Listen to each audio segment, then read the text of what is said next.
Hey everyone, my name is Gavin, and today I'll be demonstrating my UFC Fighter Network Analysis project. And I wanted to give a brief intro to the UFC for those who are not familiar with it. So, the UFC is an American mixed martial arts company that hosts fight nights and pay-per-view fights each month. So, how it goes is that there are two fighters, one referee, and three commissioned judges. And the fighters are fighting in the octagon, which is an eight-sided fenced arena. There are going to be three 5-minute rounds for the regular fights and five 5-minute rounds for the championships and main event fights. So the possible methods of victory are knockout or TKO. Knockout is where a fighter is unconscious, and TKO is where a fighter is close to being unconscious and the ref stops the fight. There's doctor stoppage TKO, which is where the doctor stops the fight. There's submission, where fighter taps or gives up, and if all else does not work out, there's decision. So unanimous is where three judges score the contest for fighter one. Majority is where two judges score the contest for fighter one, and one judge scores the contest for a tie. And there's split decision where two judges score the fight for fighter one, and one judge scores the fight for fighter two. There is a possibility for a draw, but those are rare occurrences. There's disqualification, and there's could not continue. So there are going to be 12 weight classes. There are going to be 8 weight classes for the men's division and 4 for the women. So some of the research questions I wanted to ask were, which fighters were most dominant in the network based on the number of wins and losses? What is the average number of fights per fighter's career across different weight classes? How does removing key fighters affect the weight class network structure? Will it cause significant changes in the connectivity and the competition in the network? And what was the most common method of victory in each weight class? Is there a correlation with specific methods of victory in heavier weight classes? So lists of objectives are to analyze the dominance of each fighter in each weight class, and dominance is calculated by the out degree centrality minus the in degree centrality, which is basically the number of wins minus the number of losses, and I'll identify the top 5 fighters. Next, I'll examine the career longevity by figuring out the average number of fights per fighter in each weight class. And to investigate the impact of removing key fighters on the network structure, the connectivity, and the competition dynamics, I'll remove the highest between a centrality fighter in each weight class. And that's basically the fighter that holds everyone together in the network. Next, I'll compare the number of components before and after removing the key fighter. And I'll compare the average clustering coefficient before and after removing the key fighter. Average clustering coefficient basically measures how likely it is for the neighbors of the nodes to be connected to each other. Next, and finally, I'll compare the before and after dominance of each fighter after removing the key fighter. And lastly, I'll cluster the methods of victory in each weight class to figure out what's the most common method of victory. So the dataset was obtained from UFCstats.com. It contains about 7.8K total matches and 2.5K total fighters. And these are some of their parameters. So you have the event, you have the bout, you have the outcome, you have the weight class, you have the method of victory, you have the round where the fight stopped, you have the time where the fight stopped, you have the time format, so it's either 3 rounds or 5 rounds, you have the referee, and you have the details about the fight, and there's the URL. So the network was represented as a direct graph with weighted edges. So if the outcome was W/L, that means that fighter A beats fighter B.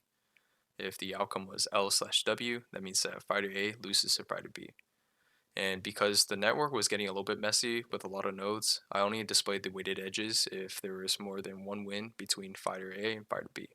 So regular directed edges represented one win for fighter A against fighter B, but if they had more than one win, it would display a weighted edge like 2, meaning fighter A beats fighter B twice.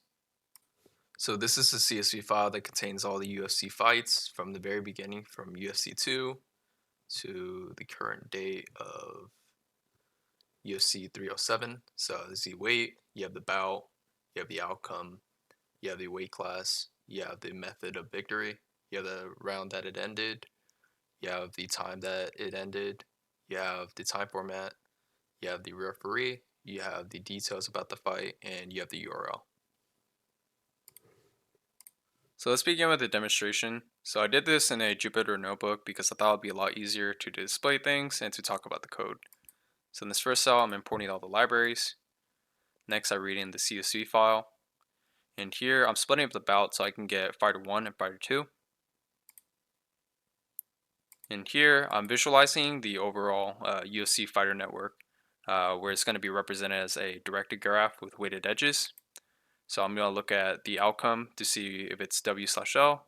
If it is, that means that fighter 1 beat fighter 2. So I'm going to add an edge with a weight of 1. If it's L/W, that means that fighter 2 beat fighter 1. And I'm just going to add an edge from here.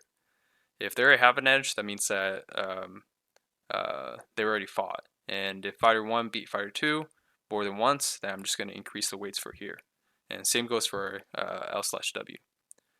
And here, because it kind of got a little bit messy, displaying all the weighted edges of 1, I decided to filter out the weights that are greater than 1 and only display those. So after running the cell, it generated the overall UFC fighter network. So as you can see, there's a lot of fighters, a lot of fights going on. And you can even see some of the weights here. So there's 2 right there. So that means that fighter one beat fighter 2 twice. Moving on next, here I'm trying to basically map out the weight classes because in the data set it contains both the regular bouts and the title bouts. So here's an example. In the women's bantamweight, there's the title bout, and then there's also the regular bout. So moving on to the next cell, I'm going to go through each of the weight classes to focus on the fighters within those weight classes, to calculate their dominance, their total number of fights, and to figure out the average number of fights per fighter within those weight classes. So here I'm creating the directed graph with weighted edges. I'm grabbing the list of fighters, and I'm calculating their dominance, which is basically the out degree centrality minus the in degree centrality, or the total number of wins minus the total number of losses. Here I grab the total number of fights of each fighter, and I'm using a data frame so I can display the data a lot more nicer. Here I grab the average number of fights per fighter within those weight classes, and I sort the fighters by their dominance.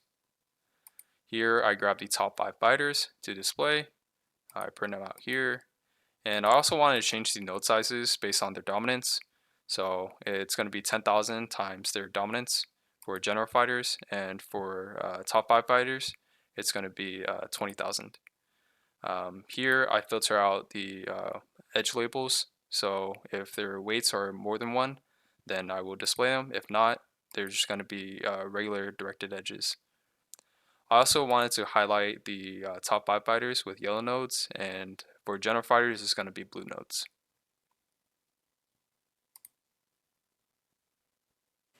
So after running the cell, it displays the weight class, which is the flyweight division, and the average number of fights per fighter in the flyweight division is about 4. And here's the data frame with the fighters and their dominant scores and the total number of fights. And the top 5 dominant fighters were Demetrius Johnson, along with these other fighters. And here's the network visualization. So as you can see, the top 5 dominant fighters were labeled with yellow nodes and had bigger nodes than the rest. Same goes for the bantamweight. The average number of fights per fighter were about 4. And here are the fighters, their dominant scores, and the total number of fights. And the top 5 dominant fighters were Aljamain Sterling with these other fighters.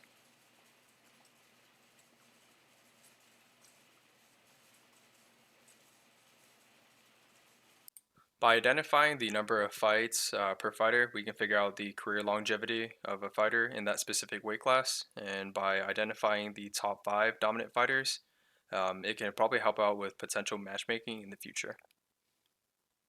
So moving on to the next cell, I wanted to compare the before and after effects of removing a key fighter in each of the weight classes to see the effects it has on the network connectivity and the competition dynamics. So I'm going to compare the number of components, the average clustering coefficient, and the dominance of other fighters before and after removing the key fighter. So I'm going to go through each of the weight classes. I'm going to create the directed graph with weighted edges. Then I'm going to calculate the between the centrality for all the fighters within the weight class. And I'm going to remove the fighter with the highest between the centrality. And this is the key fighter. So this fighter basically holds everyone else in the network together the most. So I'll remove that key fighter, and I'm going to calculate the number of components and the average clustering coefficient before and after removing the key fighter. And the average clustering coefficient measures how likely it is for the neighbors of a node to be connected to each other. Here I calculate the dominant score before and after removing the key fighter. And here's printing out the number of components and the clustering coefficient before and after.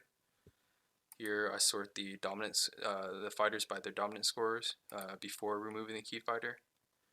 Here I print out the components before and after removing the key fighter. And here's the edge label filtering. And I wanted to highlight the key fighter with a red node so it's easier to identify. And here's the plot for after removing the key fighter. And I also wanted to color code each of the components with a different color, so it'll be easier to identify.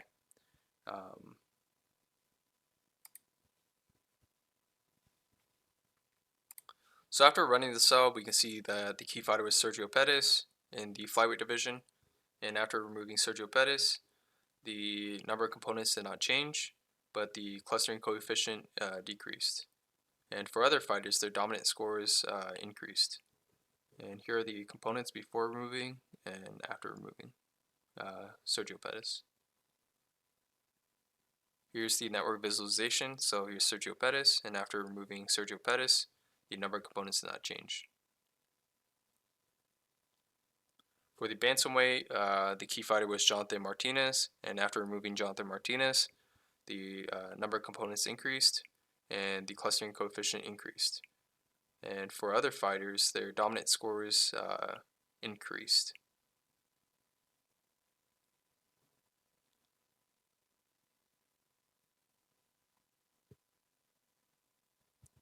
For the featherweight division, Andre Fili was the key fighter, and after removing Andre Fili, the number of components increased, and the clustering coefficient decreased. And for other fighters, their dominant scores increased with the exception of Max Holloway.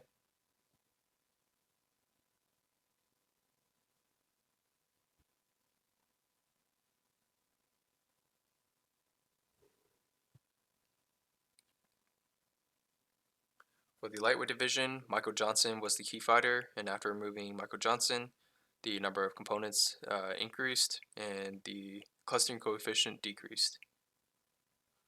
And for other fighters, their dominant scores generally did increase, with the exception of Khabib. So here's the components before removing, and here's the components after.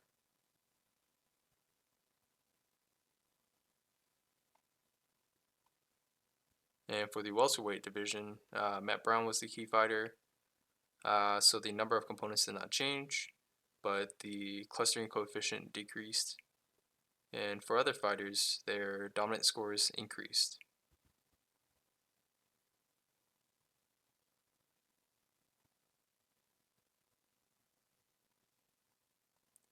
For the middleweight division, Sam Alvey was the key fighter. And after removing Sam Alvey, the number of components increased, and the clustering coefficient decreased. And for other fighters, their dominant scores increased.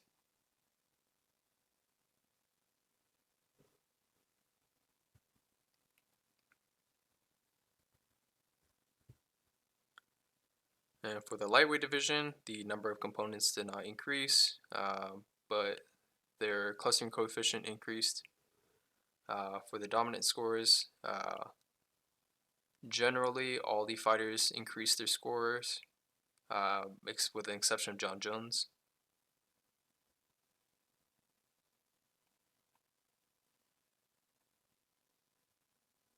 And for the heavyweight division, the number of components increased, with the clustering coefficient decreasing. And we can see that the dominant scores for the other fighters increased.